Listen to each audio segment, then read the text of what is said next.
The Leading Edge Cricket Podcast.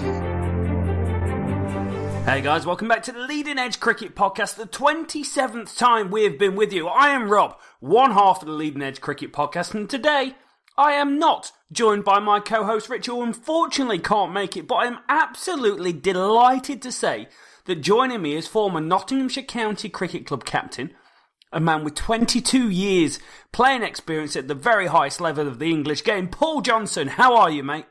I'm good, Rob. I hope everybody's okay. Yeah, I'm doing well, thank you. I've got to ask, and it's one of the questions that's kind of top of my head. Of all the years you play cricket, of all the people you've coached and played with over the years, the time that you got to coach me playing club cricket, how does that compare in terms of the actual pinnacle of your career and the low? The polar opposite. It would have to be at an all-time low ebb where I think I'd just been made redundant by Nottinghamshire and took on any work that I could, and you were in the middle of that. So no, it was good times, mate. They very were, and I really appreciate the help. It took me from averaging 8 to averaging about 25, mate. So you took my game to the pinnacle of my career. So here at the Leading Edge, one thing we like to do is give the listeners an unbiased view of the world of cricket, covering all things cricket from England to New Zealand and everything else in between, and kind of continue to keep building this worldwide cricket community that we're starting to put together. Now, I must say, with 32 years as a player, a coach, a captain, and all the highs and lows you've been through the games, and no more than 30,000 first-class runs and 50 hundreds in the game, I've got to ask, mate, now you've just gone past 50. Do you miss it? Do you miss looking back at it and going, "Oh man, they were the days"? You compare at times with where the game is today to probably when you started and when you finished, and it's quite radical. We thought that when I started in 1981, playing with a white ball was something bizarre, and then we started wearing coloured clothing, and that was weird. We felt like we were circus clowns, and the year I finished, 2002, was the year that 2020 started in the UK, and we all scoffed at it, thinking it was like a pub game that you would play evening league in the local leagues on a Wednesday afternoon. But how much it's come on, how much it's changed. It's certainly, since I finished to where we are today, has moved on again to a degree where certainly in my lifetime I never thought we'd see. Yeah, I can imagine. So where did it all begin? When did you first start picking up a cricket bat and having a bit of a swing? I think with most people who enjoy the game, who've played for a long time, it was probably with their parents. So, my dad played regularly through local cricket, and the first thing he taught me to do was not necessarily learn my maths from homework from school. It was how to do a scorebook and how to take 501 away playing darts in the local cricket club. And I got my education through maths, through scoring, whether it's a game of darts or a game of cricket. So through Dad, really, used to bum around. I used to, when I was of a certain age, probably about 12 or 13, I used to take my little cricket kit around with me, hoping that someone wouldn't turn up and that I'd get a go batting at number 11 and fielding rather than scoring, which happened on numerous occasions, or someone had to leave early for a wedding, I'd get on the field. So, and that lit me up, really. And back in the sort of mid-late 70s, it was a different environment to what it is now. It was a far more community-based effort, and it was the place that, I lived. And, sort of right up to when Dad died about 5 or 6 years ago, I refused to speak in the church because I regarded Balderton Cricket Club, where he was from, as Dad's church. So I spoke in the cricket club.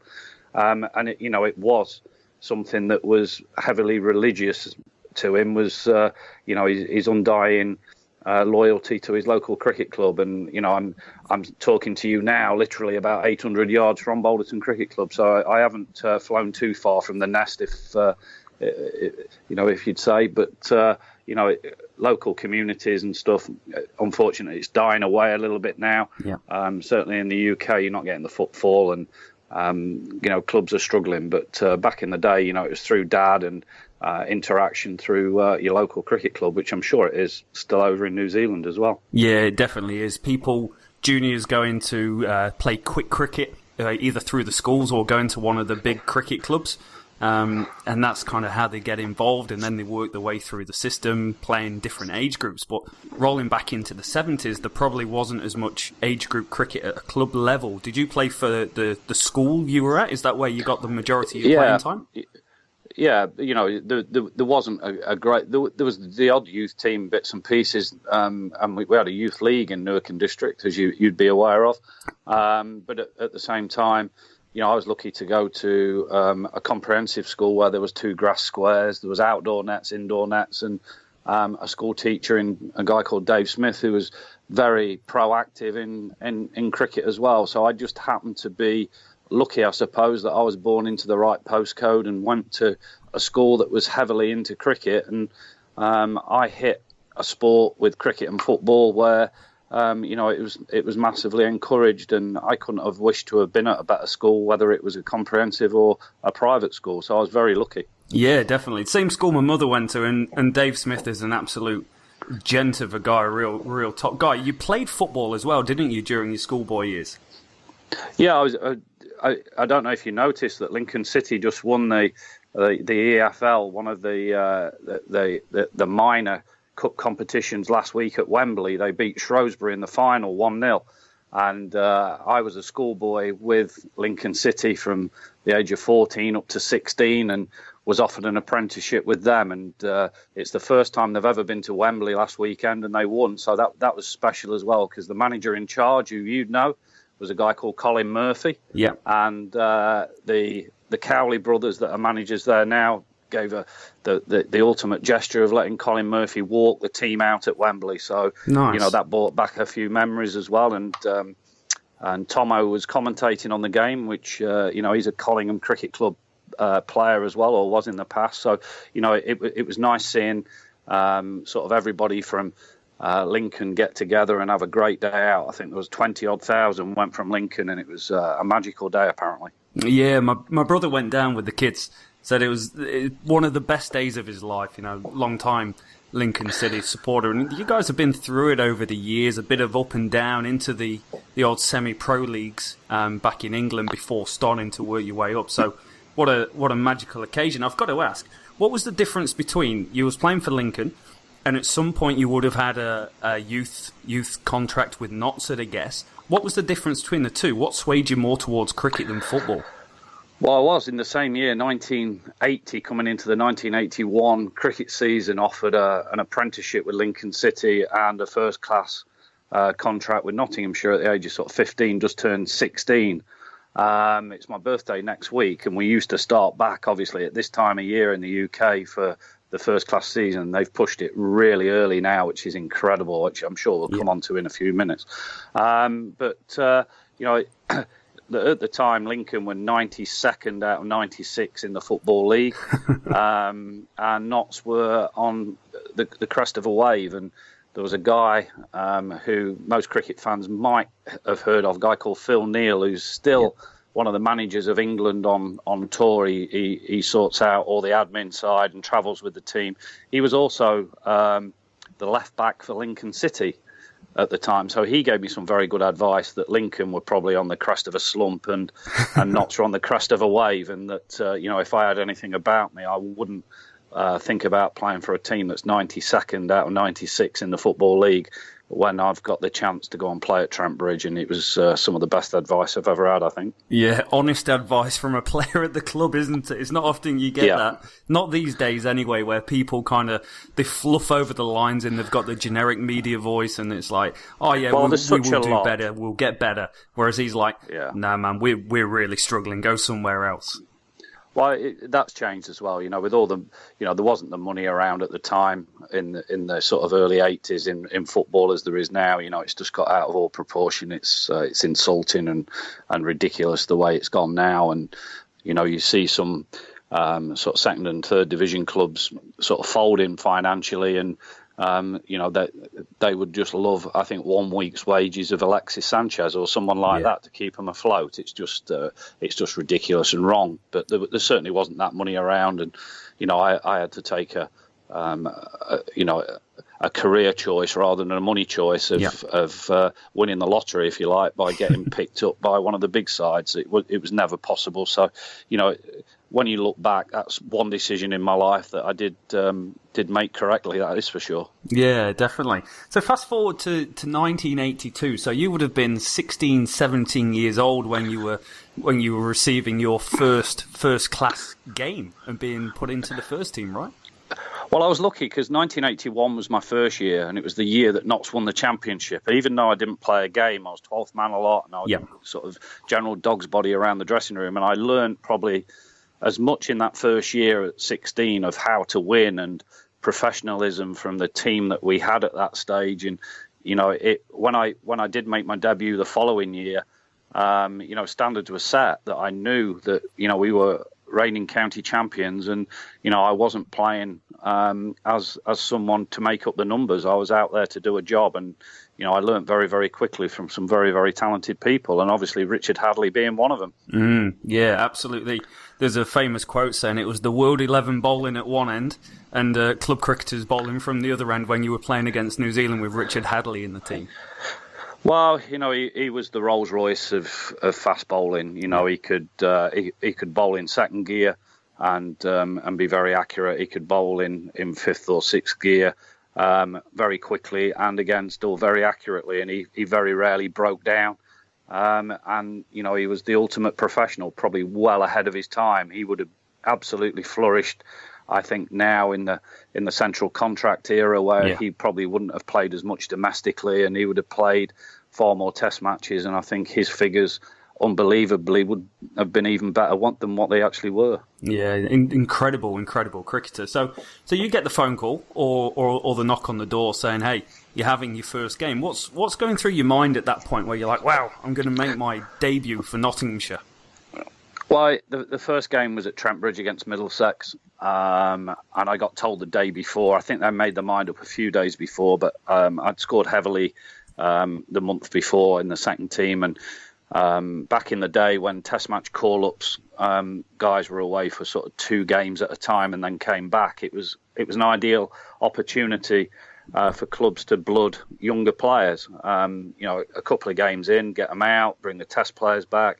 The test players would play for 3 or 4 weeks, and then they'd go away for a couple of more test matches. And it was done far differently then, and it was a way of blooding your younger players in and around senior players. So it was nerve-wracking. The second game I played was against Middlesex again at Lords. So my two favourite grounds of all time, Trent Bridge and Lords, were my first 2 first-class games.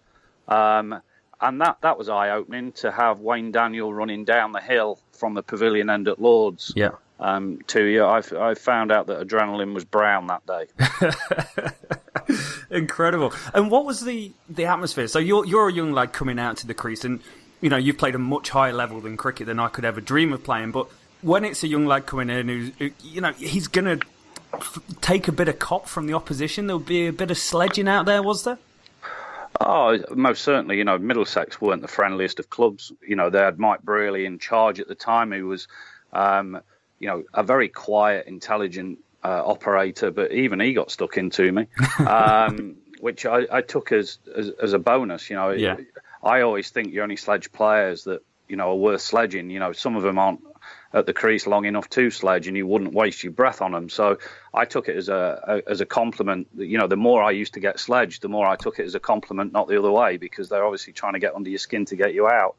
No, it was interesting. That day at Lords, I think Richard Hadlee got a double 100. And I managed to stick around with him. I think I got 30 odd at the other end and stuck around with him for a period of time. And you just learn a lot, not necessarily by how many runs you score, but just how many balls you're out there for and being around that environment. And Trent Bridge first game, Lord's second game, and I just thought, yeah, I like this. I could handle this. This is better than Coronation Park and Dale Field and one or two other places where I've played previously. As nice a grounds as Dale Field is, it's certainly not Lord's and Trent Bridge. And I was lucky for 30 odd years as my office to drive through the Dixon Gates at Trent Bridge. So. I had a great time, mate. Yeah, special time.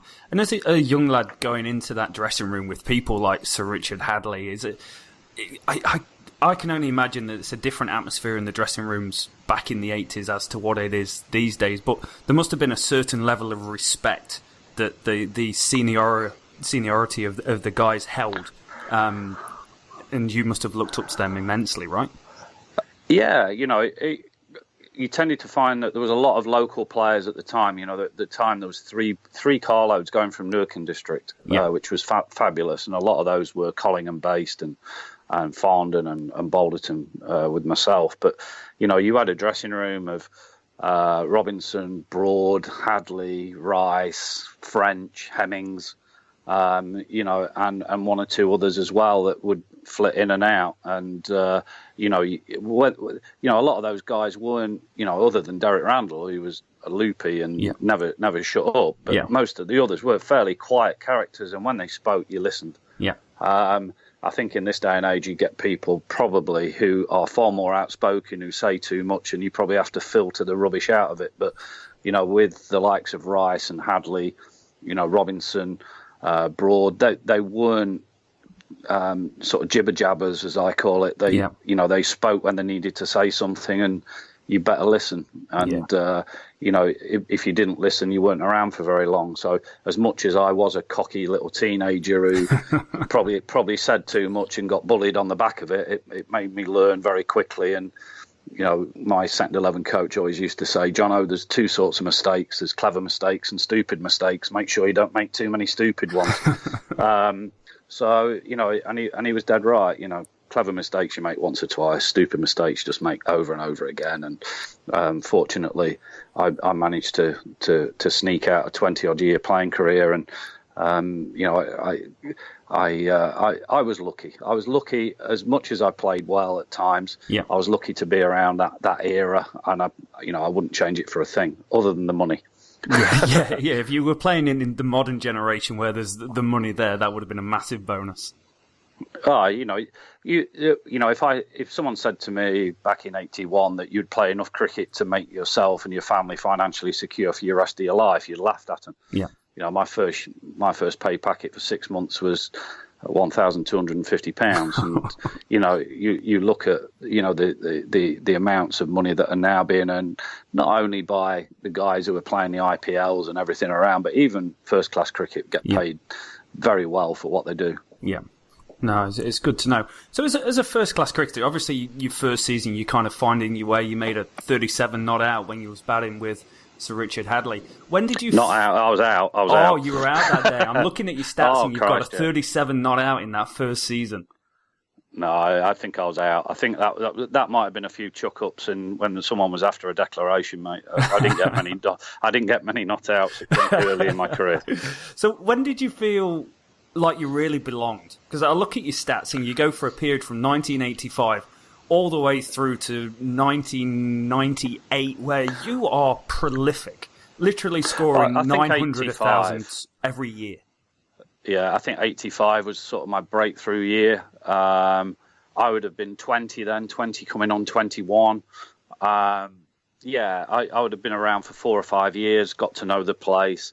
A few people, had left the club. I'd stepped over a few that I felt were sort of not necessarily in my way, but, I had to outperform. And, I learned relatively quickly. I was a quick learner.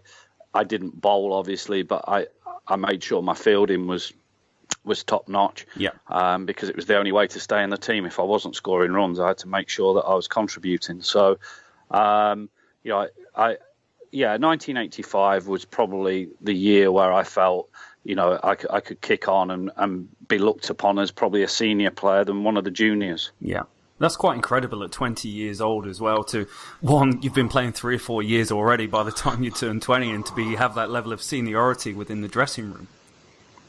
Well, it was, but it's testament to the dressing room, I think, that it made me grow up very quickly to have those players around me. Clive Rice was wonderful. I think out of my first 6 first-class hundreds, he was at the other end on 4 of the occasions. He used to make it sound so simple and talk me through things.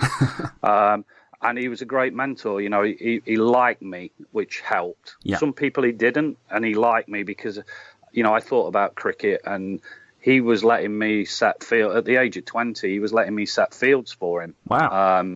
Because we used to field close to one another, and he'd see me looking around, and he'd say, what are you thinking? I said, well, if we put him there and move that around there, and he'd say, yeah, let's go for it. And he was fantastic in my sort of nurturement towards captaincy and towards my education within the game. He was a wonderful person. Mm. A wonderful captain. Yeah, definitely. Great influences around you. You obviously drew upon them as you continued to learn the game at county level. When you made that first century, that must have felt like a massive kind of validation of the hard work and the graft that you'd put in to get to that point. It was hilarious. That I think my first 100 was against Gloucester at Bristol, and Chris Broad played against us that day. He was playing for Gloucestershire, and to this day he says it's the worst first class 100 he's ever seen in his life. And I like that as well. The fact that it was the worst, but I managed to dig in and carry on. I was dropped first ball. Yeah. I can remember I opened the bat in because the only way I thought I could get into Notts first team was at the time where openers were away on test duty, and so I opened in the second team and did well. Got brought into the first team as an opener, totally out my depth, and I nicked the first ball of the day, first ever 3-day game, high to first slips, left hand, and he dropped it. And I thought, come on, it could be your day here, and I scabbed 100. And that, as bad as it was, just gave me the belief, well, I can play a lot better than this. And if I can do that by playing badly, then hopefully there's a chance that I might get 100 playing well, and then it might kick on again. And, fortunately, it does just give you a little bit of belief. And, you get talked about probably far more back then in the newspapers, and everybody was aware on the back page of the Telegraph or the Times or whatever it was, where it used to be, rather than on social media now. That you'd sort of arrived in some ways, which was nice again. Yeah, and that you played a bit of England Lions, or the equivalent of England Lions back in the day, or England youth team. I played England 19s. I played England 19s used to, they've changed it around a little bit now, but England A. I went on tour to the West Indies and Bermuda with England A. Played a few 1-dayers and 3-dayers in the UK against touring teams for England A as well. So, I was on the periphery and never quite made the jump. Yeah, why would you say that is? Because I look at your stats, and my dad spoke so highly of you as a cricketer when he was talking about Nottinghamshire back in the 90s. And one of my earliest memories is going down and watching you. I think you scored 50 or 60 in a Benson and Hedges game back in about 95, 96, and take a catch above your head at mid-wicket one day, running backwards. And about 3 inches off the floor then. Yeah, it was a big dive for you, mate. I won't lie. I think, Rob, that if you look at my stats, I have a first-class career average of just under 38. You've got to be averaging 40 plus really to play Test matches. I was a dangerous 3-4 day cricketer, but probably didn't string anything like the consistency together to be seriously considered. There were mutins of me going to India and 1 or 2 places because I played spin well, but that never happened. But looking back, probably more so now over the last few years than at the time even. I probably could have considered myself a little bit hard done to not to play 1-day internationals. Looking back, it was probably due to the fact that up until probably the mid 90s even, that pretty much your Test team was your 1-day team as well, and things have moved on a little bit now. So I was probably wrong place, wrong time. and to a certain degree, wrong county, and only had one initial to my name at times in my early career as well. But things have changed now in terms of selection and the way they look at things, and they sort of pinpoint people for certain games and pigeonhole them to a certain degree. But back in the day when I was playing, you pick your best 11 cricketers rather than best 11 Test match cricketers and best 11 one-day cricketers. It wasn't as it is now, shall we say. Yeah, no, that makes sense, because your List A stats are incredible. From the 90s, you're just Mr. Consistent for Notts for about 10 years, and it's almost like you were just slightly ahead of the time and the game was slightly behind what you were able to do with the bat and ball and how aggressive you were going forward. Well, you look at it's phenomenal the way 2020 has kicked it on again now. We used to think in a 50-over game that if you got more than 250, it was unbeatable. Yeah. 5 and over. Now, they're scoring that, getting close to that now off 20 overs, let alone 50. And, you see in the Benson and Hedges games and in one-day internationals that sort of 400 is not looked upon now with awe. It happens on a regular basis, and that's the way the game has moved on, and that's the way things were back in the day.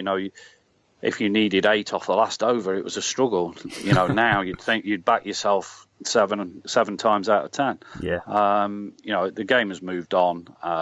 The equipment's moved on. Everything's sort of moved on. The grounds have got smaller. The bats have got bigger. The balls have got harder. The skill levels, and you're encouraged to hit the ball far more now than ever before. People used to say, Paul, if you won the lottery, you wouldn't play any more shots than what you play anyway. So, I don't know whether my game would have adapted to it any more than what it did anyway, or whether I was at the time an above average talented cricketer in a poorly run and made up system, or whether I'd have been able to take it up another level as they are now. Who knows? Yeah, but, you must have. It was enjoyable. Yeah, I can imagine it was. You must have been, when 2020 came out, I'm the same as you. We all looked at it and went, well, it's like playing 12 8-ball overs on a Tuesday night on a cold, wet night. And no one could have imagined it grew into what it is today. But you must look at that and go, wow, if I was back in my 20s, I could have done some damage at this. I'd have enjoyed it. Whether I'd have been consistent or that good at it, I'd like to hope I would have done and adapted. But I was lucky that I finished the year it started. So what would have been worse for me in some ways would to have probably played the first 2 years and then retired, because, no one necessarily took it that seriously in the first 2 years. And I suppose your stats would have shown that. But the fact that I didn't play, I was commentating on it and I was watching it. And one or two teams, Leicester and one or two, took it very seriously, and they won it. And they won it because they took it more seriously than anybody else. They certainly weren't the most talented. Yeah. But they went about it in the right way. But it's amazing over a period of time where it has gone, and it's very, very interesting. Yeah, it definitely is. And you had some one-day success at Nottinghamshire while you was there as well, right? You won the Benson and Hedges Cup back in 89, and you did the double back in 1987 when you won the NatWest Trophy. I think you got 50 in one of those finals, didn't you? Yeah, I just actually come back after a broken ankle. Oh, okay. I hadn't played much cricket. I turned my ankle turning for 2 in a Sunday League game about 3 or 4 weeks before the final. I got my plaster off and I was in an ankle brace, and I was lucky to have played that. I think it was because I was a senior player I got back in. I probably shouldn't have played it, but I did. I got 50. I did okay. Yeah. I was lucky. I never lost a Lord's final. I played 2 and won 2. I was lucky again to play in a fantastic team where I won every major honour that domestically that there was. And there's a lot finer players than me who didn't play in as good a team who won nothing. Yeah. They've just got to look back on their career records individually. But I've got a nice display cabinet with winners and runners-up medals and bits and pieces in by playing in a fabulous team with some fabulous cricketers who, fortunately, gave me a nice piggyback into winning some medals. I'm sure you were an integral part of it at the time, but there are some fantastic names in the Nottinghamshire history. When you look at county cricket back in the 80s and 90s and some of the overseas players that kind of came across back in the day, and we're almost starting to see a little bit more of that now with the quality of overseas players playing in the county game again. Who was the best that you played against during that time? There was so many. I think back then, every first class county had a major test star, whereas I don't think that's true anymore. You have to pick your overseas player on availability. Yes. Because cricket is played 12 months of the year now, whereas back in the day, it was English test matches in the summer and you toured in the winter. Now there's far more played all over the world, and there's far more one-day competitions that draw the stars away from county cricket. But the players who sort of stick in your mind obviously was Warne. Played for Hampshire at a time where he was probably coming onto the back end of his career, but to play against him was an honour. To play against, I think the best bowler I faced skill wise and someone who if you scored runs against him you'd be very proud of yourself was probably Wasim Akram. Very skillful. Pace wise, there was a whole plethora of the West Indian fast bowlers. Just everywhere you went, there was one. I think during probably the mid-80s, West Indies could have probably put 3 test teams out. They've been number 1, 2, 3 in the world. So wherever you went, there was probably a nasty fasty who was trying to, if they can't get you out, they're trying to knock you out. So, it was a time and an era where you learnt very quickly, and the best place to bat was at the non-strikers end half the time. I've always thought that that's my bread and butter. Get off strike. So you've got these nasty fast bowlers, and there's a massive gulf that you go through in a professional career or any career, whatever you do in life, where you're playing schoolboy cricket, you're playing district cricket, you're playing county cricket, and all of a sudden you have someone bowling 90, 95 miles an hour at you. There can't be that many times that you prepare facing 90, 95 mile an hour until you get out to the middle. How do you mentally adapt to that? It's something that, one, must be quite frightening, but two, is an ultimate challenge of your technique and skill.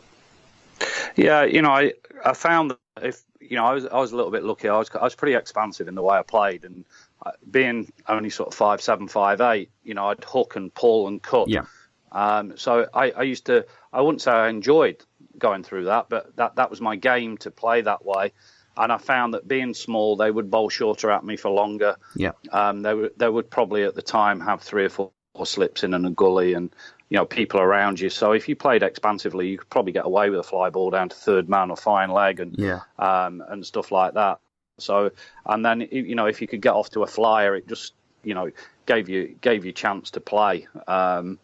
But I mentioned him before. Clive Rice was excellent at talking me through things. Why play at that? Play at this. But he would talk to me not what he did, but how I played, and to make it easier for me, rather than trying to change me. He adapted me and molded me and made it sound very simple. And we did drills and bits and pieces. It was at the start really of things being videoed to a certain degree. So, but I'll come back to what Mike Harris, my second 11 coach, said to me at the time: there's clever mistakes and stupid mistakes. If you keep getting out in certain ways, you won't play very often.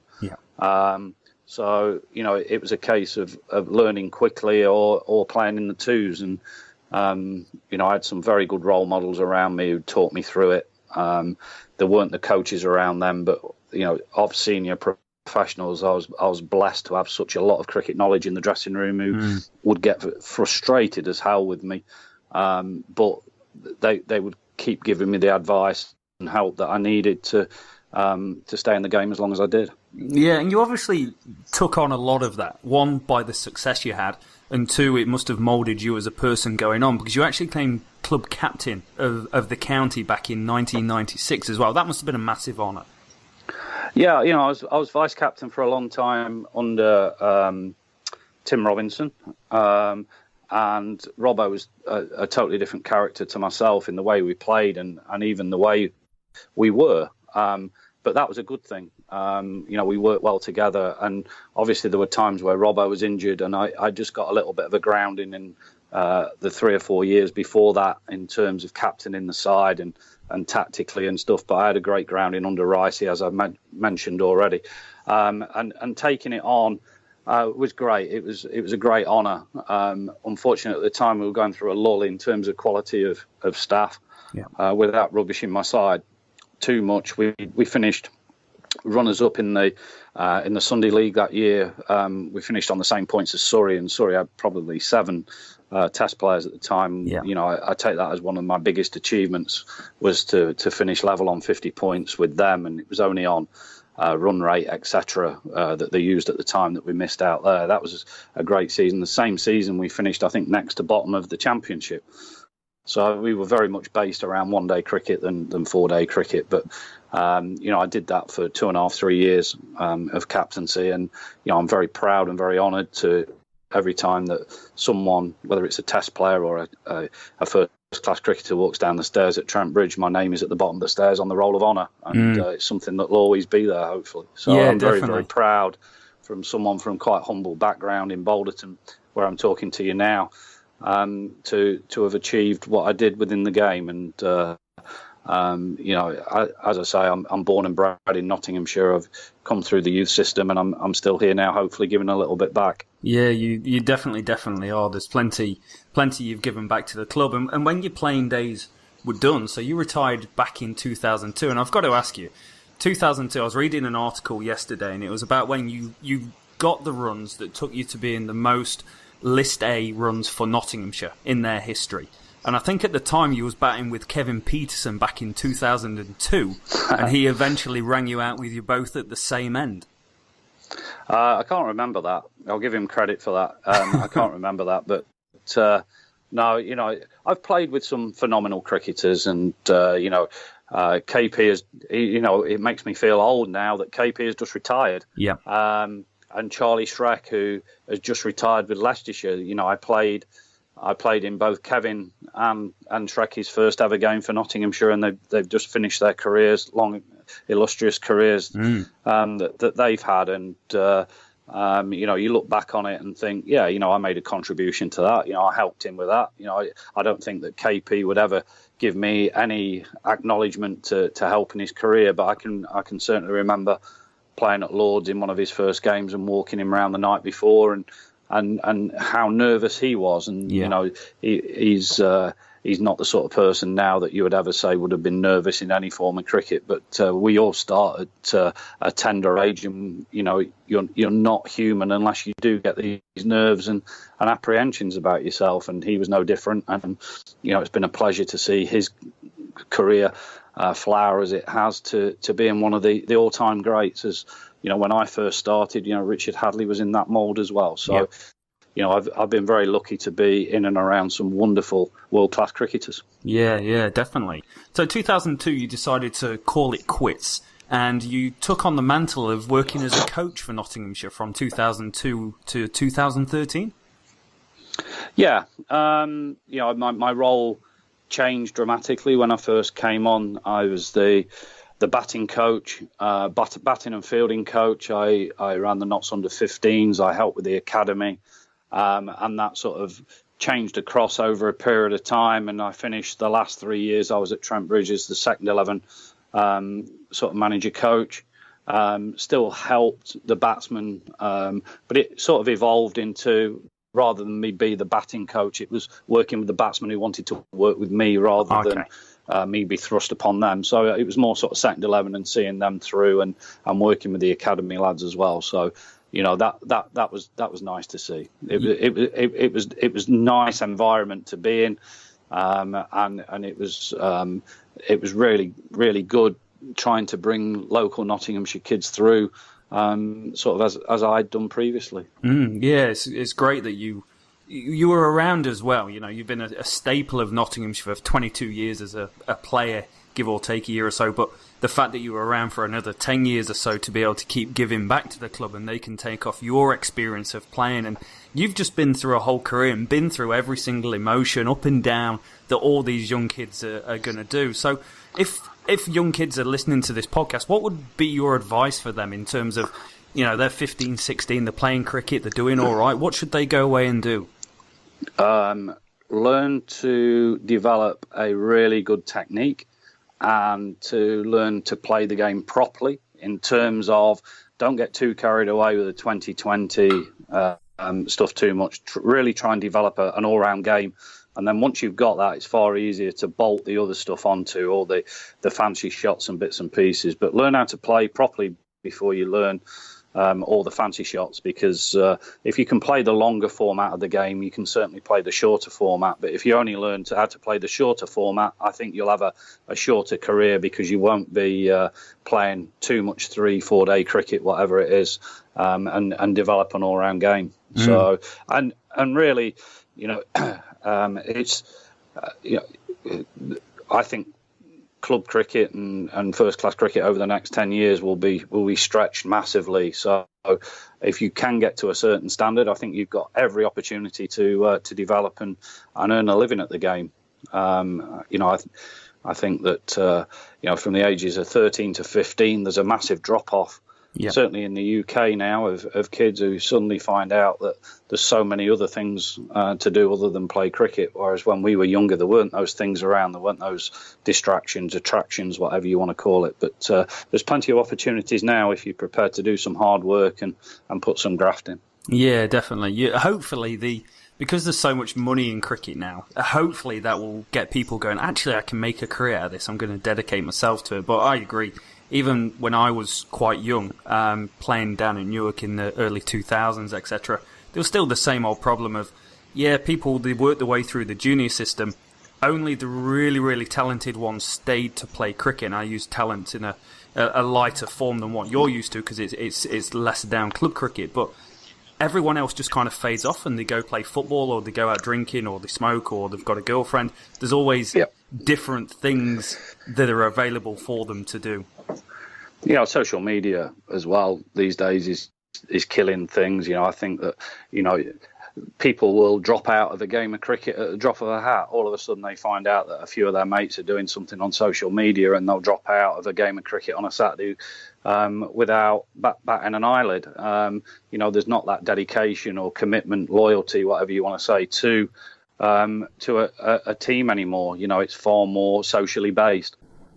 Yes, hopefully we'll look back in 10 years' time and prove that I was wrong in my doom and gloom mongering. But I think the only way for people to sort of guarantee the best chances, if you've got the financial clout, that is to send your kids to private schools rather than state school or sort of non-grammar school, because they have the opportunity to play 4 or 5 years right the way through their schooling, where comprehensive, etc. It's gone now. So to give yourself the best chance, that's the way to go. But it's not that easy unless you've got the financial clout to do it.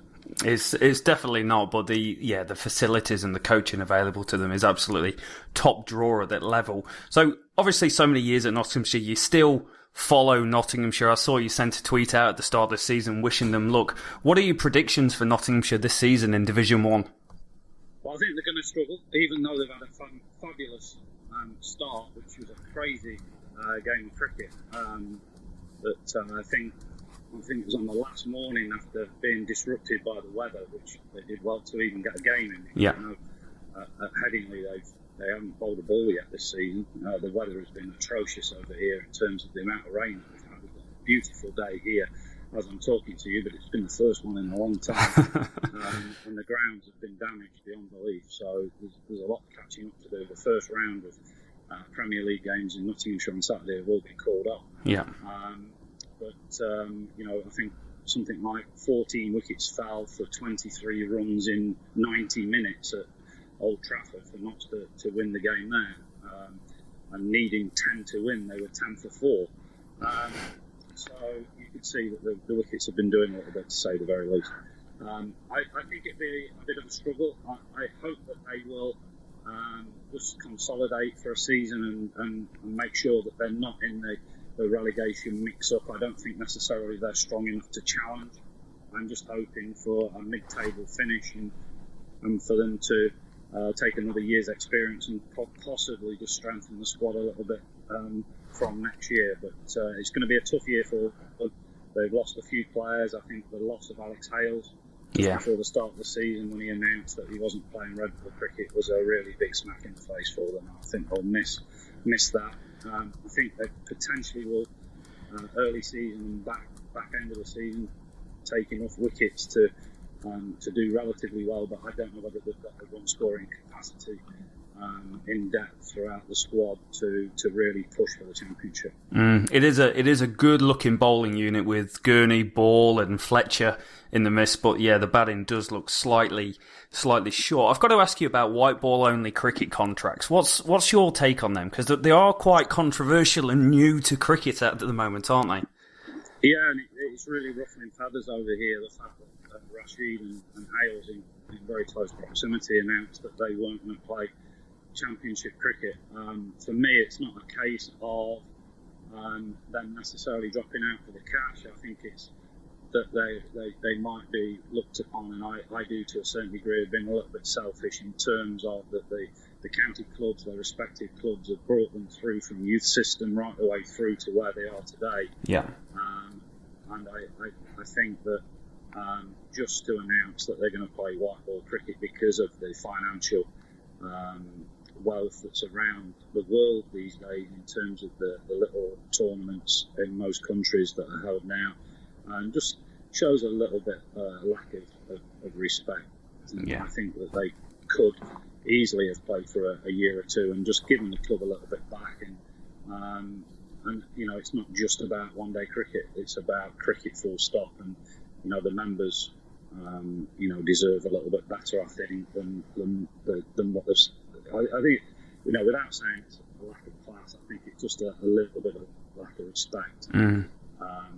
You know, I don't know how I personally, if I was in the dressing room now, would have responded to the fact that one of my mates who I want to play with day in, day out, when they're available, has decided just to toss it off and just play one day cricket, white ball cricket. I don't know how I would have enjoyed that.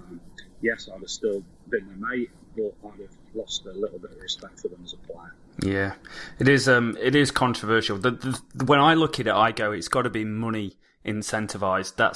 That's where I see it going. But I saw Alex Hales as an outside shot. If he was batting at number 5 for Notts this year, had a good first-class year, there's no reason with England struggling middle order in Test cricket why he couldn't have been looked upon as a future Test number 5 for England. For it, mate. Okay, yeah, you know, I totally believe that Alex could have forced his way into the Test match status again, as I do Rashid, because there's a dearth of spinners as well. But whether the current regime don't rate him or tipped him the wink that they're not in contention, or whether they've made that decision themselves, it just seems a bit of a shock, bit of a surprise. And if I was in their dressing rooms, it you know, I'd have lost a little bit of respect for the decision that they've made. Yeah, I can understand that. So what is next for Paul Johnson then? So you've been doing a lot of coaching around Nottinghamshire and for the university. What is next for you over the next upcoming years? Well, I got close to being a CLO, like a match referee in first class cricket last year. I'm still interested in looking to pursue that. I do some coaching in Nottinghamshire with Welbeck Cricket Club, with Trent College, with Beaver Cricket Club, with Collingham Cricket Club. I do my own one-to-ones as well. Yeah. And I've just been given about 30 days with Leicestershire County Cricket Club doing some work with their academy and under-19. So I'm fairly busy. My body's not holding up too well, so I've got to manage that. My knees are shot to bits. But, you know, other than that, you know, things are okay, chugging along. I'd like a position back in first class cricket, or certainly with the ECB doing something within the game still. Yeah. So, and I do my commentary work with Brace Girdle and one or two others on local radio, and a little bit online with the BBC as well. So There's lots of stuff up in the air and juggling around. I just probably like a little bit more stability and have a, shall we say, in inverted commas, a proper job again. Yeah, well, any county or any club should definitely get in contact with you if they are interested. It's absolutely invaluable advice from someone 32 years on the staff at Nottinghamshire. Excellent cricketer, excellent coach, excellent guy. Paul, absolutely massive thank you from myself for coming on the Leading Edge podcast, my friend. No problem at all. It's been a pleasure. Always good to talk about yourself. Cheers, buddy. What an interview. So the interview is in the books. I am very, very happy to say right now I'm joined by the co-host of the Leading Edge podcast, Rich. Hey, I made it. Yay, great to have you on board, mate. What did you think of the interview? And one, you were severely missed from it must be said. Oh, mate, I missed out so much doing it. I was gutted I couldn't get on with you. So, Jono, that was absolutely amazing. It's what I expect. I've only spoken to him, met him a couple of times. So the honesty shone through, didn't it? It was fantastic how open he was in the discussion. And he certainly didn't hold anything back with one or two of the subjects. No, he didn't. So I guess that's what we want to look to do here, is kind of just break down a little bit of the interview and summarise what his thoughts were and what our thoughts are about some of the opinions that he had, and just kind of do a little review and get across the line. So I think we've got to start right at the top and look at white ball contracts, because this is something that you've been very vocal on over the last few months with Alex Hales and others that have gone that route. And Jono seemed to absolutely agree with your opinion on it. Yeah, sensible man, Jono. He really is, isn't he? No, he's absolutely right as well. I mean, first off, before we go into Hales, he mentioned about Adil Rashid, that there's still potentially a chance for him. Rashid is one that I can understand more why he has gone down the route he has. Now, although there is a dearth of spinners in English cricket, there are some relatively young or some other players that are kind of just jumping ahead in the queue, people like Jack Leach. Mason Crane's probably not ready, but Leach certainly is. So I think there is obviously that room for one of those to step in. And I don't think Rashid could see a place for him this season, or at least in the next 12 months or so. So I understand that one. The Hales one, I completely agree. It's just not, when a guy grows up through a county, he's come across, there's a lot of investment gone into a player like that. And then, not far before the season starts, plans are well underway. And then to turn around and say, I only want to play, X, Y, and Z of cricket. I don't want to play the 4-day stuff. It leaves everyone in the lurch. Everyone that's invested so much time and energy in turning Hales into the player he has become. For him to then turn his back on, I can understand, that great thing he said, if you were in the dressing room with him, you'd feel let down. And I completely understand that.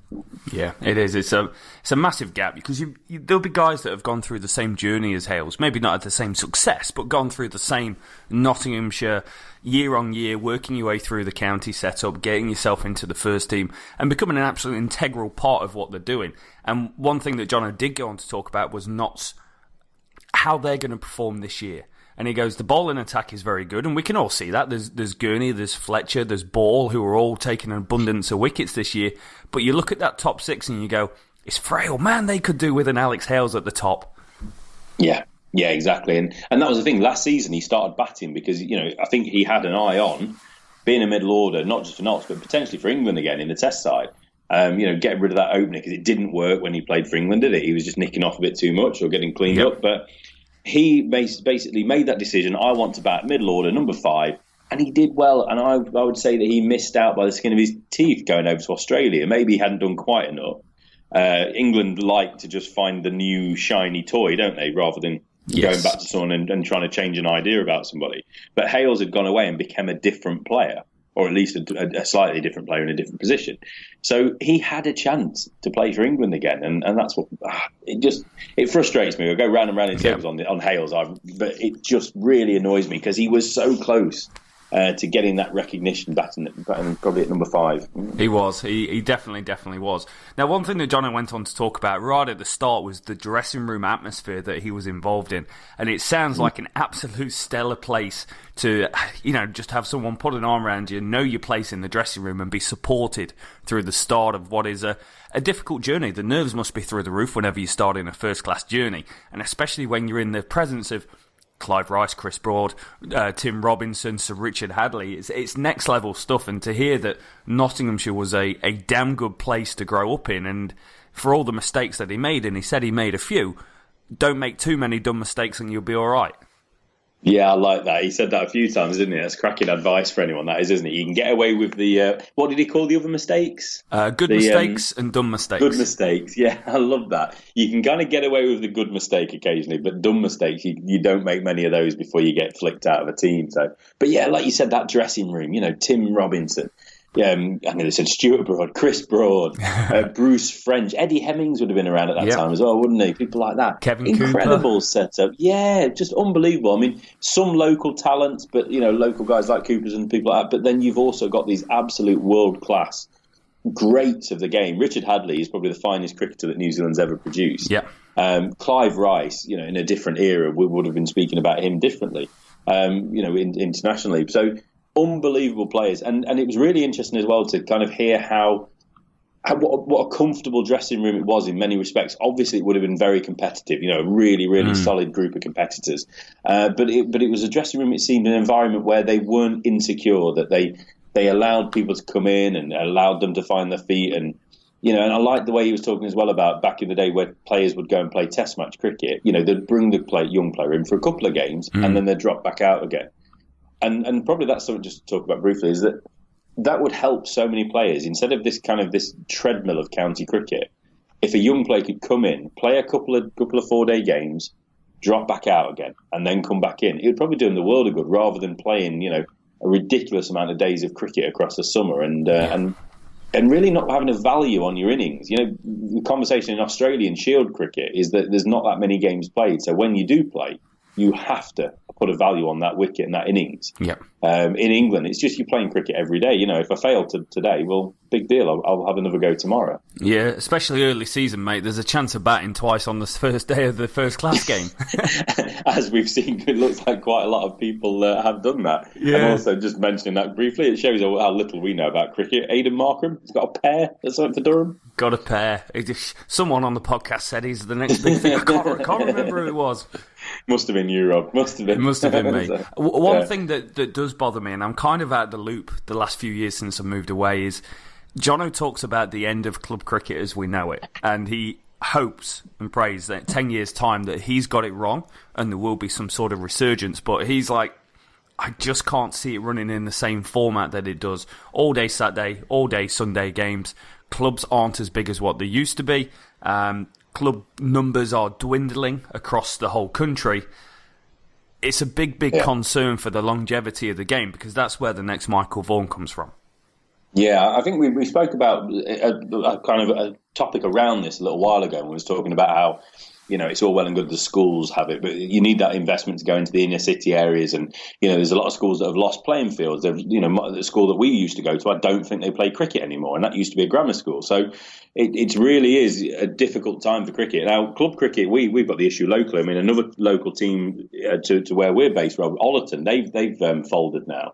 Oh, wow. 100 years of cricket. I mean, I know one of the guys who listens to the podcast, he played for him for a couple of years. So it's a real shame when you hear of clubs that have got such history that, do go. And it seems like there's at least 2 or 3 teams every season that seem to be going under. There is a need to change something. There's a lack of people wanting to play cricket, it does seem. You'll still get a core of people, but there's just not as many. And cricket doesn't seem to be quite as important as it used to be. When we were growing up, it was Saturday, Sunday, wasn't it? You'd play without fail and midweek, and you just play as much cricket as you possibly could. But now a lot of people, they'd rather go to friend's barbecue or do a Saturday job or do something else. And and maybe there does need to be a rethink, especially on Sundays. Perhaps maybe Sundays could become a 2020 league. Yeah. Something like that, and then Saturday you've still got your decent club cricket if you want it. Yeah. But then maybe as you drop down the levels, maybe instead of your 45 overs, it could go to a 35 overs or something similar to that. I don't know, but something needs to change. And Jono is right; he's not just pulling that out of thin air. Club cricket is struggling, and I think it is that time for kind of clubs to come together, and maybe not to merge. I don't want to, there's no problem with that, but maybe to actually offer to help share players sometimes, or share resources, share management of clubs, because that's a big problem as well locally, isn't it? Where the actual time and resource it takes to run a cricket club. It's a tough one, and he's certainly right to bring that point up. Yeah, definitely. So he talks about Notts for this year as well. So obviously we did the county championship preview. I think we had Notts coming about 6th in the table, around there, lower mid-table sort of team. Yeah, Jono speaks very, very highly of the bowling unit that they've got. So with Fletcher, with Ball, with Gurney, and we've seen at the start of the season just how awesome those guys have been. Ball has taken it by the grit of his teeth and doing really well. But he shows a bit of worry about that top 6 and whether they can deliver scoring 300 to 500 runs every time they go to the crease. Yeah, you're relying on one or two lads stepping up on you. Obviously, Ross Taylor's in there, he's the big name. You've got Ricky Vessel, you've got Samit Patel, decent names as well. But then you've got, Stephen Mullaney. He's been a good opener, but he's obviously more of an all-rounder. He started out batting at probably 6, 7, 8. But now he's an opener, and then fair play to him. But then Jake Libby, isn't it, at the top of the order as well? He's not really kicked on to the point. When he burst onto the scene, his first few innings, he certainly scored some good runs, or at least my memory tells me he did. But last season, he found it a bit of a struggle. Tom Moores has come in. He was batting at the top of the order, or at least in the top 3 last year as a batsman. But now, obviously, he's taken on the wicket-keeping mantle of Chris Reed. So you're asking a lot of people like Libby and Moores, perhaps. Yeah. Mullaney with the captaincy, you're now asking him to captain and then go and open the batting. Last season as an opener, he certainly didn't have to worry about the captaincy as much. Yeah. Because Reedy was doing that. I'm sure he had an input. But it's a brittle batting lineup, isn't it? I think that's the key. And again, we'll circle back to the start of this conversation, what we had with John. With the Hales point, again, Hales, it wasn't just what's best for Alex Hales in this. It should have been what's best for the county as well, the county that has given him so much. Mm-hmm. They get well paid in this line of work now. He can still, Notts have got a very great understanding with some of their players, where they let them go off and play cricket around the world, play some white ball 2020, they earn the money. They understand that. They're not trying to restrict anyone anymore. But so a little bit more understanding back from Hales, I think, would have gone a long way this season. And it's what Notts are missing. They weren't able to sign any other players like a North East or a Jennings. Yeah. So they are open, that top of the order, and I'm sure the management know that they're short of a batter or two. Yeah, definitely. If I look at the interview as a whole, I'd say it's very, very insightful. If there's any young players out there, they're actually getting to listen to a guy that scored 20,000 county championship runs, is number 10 on the list of Nottinghamshire Cricket Club, a cricket club with 140, 150 years of history, and at the time of retiring, the leading List A run scorer, and probably one of the most unlucky men to never have played for England at List A cricket. Yeah, and what an influence he was as well on people in all those years. I mean, obviously, he came through as a young fella, and I think that helped him have a great understanding for when he was more of a senior, that veteran to senior sort of player, wasn't it? And helping all the young fellas along the way, like, as he mentioned, Kevin Peterson. Yeah. Arm round Kevin Peterson's shoulder when he's making his debut or playing at Lords or whatever it was. So, what just unbelievable. I mean, for us, I think it's just such a great queue. I mean, we've only been going, what did we say, about 8 weeks now? Yeah. Did we say 8-9 weeks or so when we first did our first podcast? Yeah, that's right. We've got someone like Jono to come on. It's absolutely brilliant of him, and I hope that we might be able to get him on in the future again. To have a chat about, rather than himself, actually talk about the state of the game and whatnot. Maybe towards the end of the season, but it'd be brilliant if we could. Who knows? But yeah, what a great sort of first toe in the water. Doing interviews, mate. I was really pleased, and I thought you did a pretty good job as well. Thank you, mate. Always, Jeremy Paxman. I never had a face for TV, it must be said. That's why we're doing podcasts, mate. But yeah, a huge shout out to Jono. A massive thank you for taking the time and what went from a quick 20-minute chat to a 50-minute in-depth conversation about his career and white ball cricket. Absolutely invaluable stuff, and much appreciated from us guys. Rich, any closing thoughts from yourself? No, just to reiterate, really, just really appreciate Paul Johnson coming on, and like I say, not just actually coming on and agreeing to talk, but also talking so candidly and so openly. It was really refreshing, and it was just really insightful and I think entertaining as well. Yeah, definitely is. Well, thank you so much, guys. You've been legends. Until next time.